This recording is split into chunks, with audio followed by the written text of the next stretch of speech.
In SolidWorks 2012, the toolbox has been re-architectured, removing the reliance on the Access database. No longer does SolidWorks need to load or read from a huge database that contains all of the standard, size and property information for each toolbox item. This means that toolbox items work much faster and are more portable than in previous releases. All data for sizes, standards and properties are contained within each file.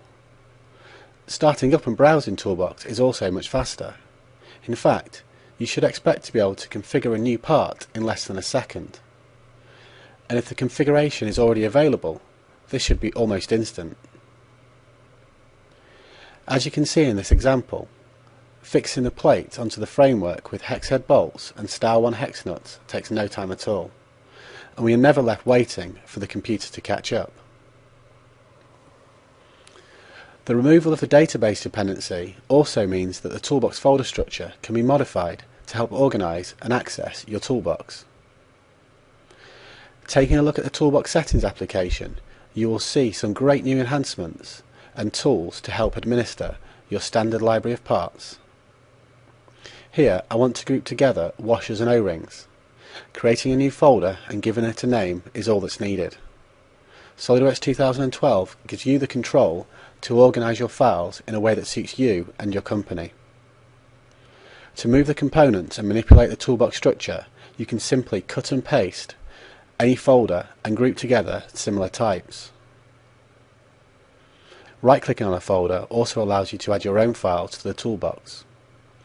Another great enhancement for administering your files is the ability to rename any toolbox item, again helping you to conform to your own company standards.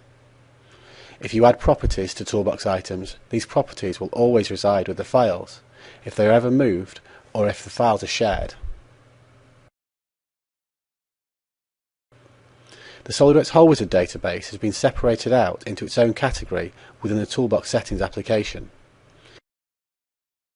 You can now pick which sizes and standards you wish to be available, along with which smart fastener you want to populate for each hole type. A more granular selection of smart fasteners also allows you to automate the addition of fasteners for your holes that match your own company standards without any compromise. Here you can change the default smart fastener to a hex head bolt instead of a socket head cap screw. Another enhancement to the Whole Wizard is a small change to the workflow. A common method, and one that I use, is to select a face that you want to apply the hole to first. Previously your selection would have placed a point at that location. Generally, you would then have to remove this point and then place your desired point in the place you want it. This step has now been removed, allowing you to precisely place and relate your holes to existing geometry and get it right first time.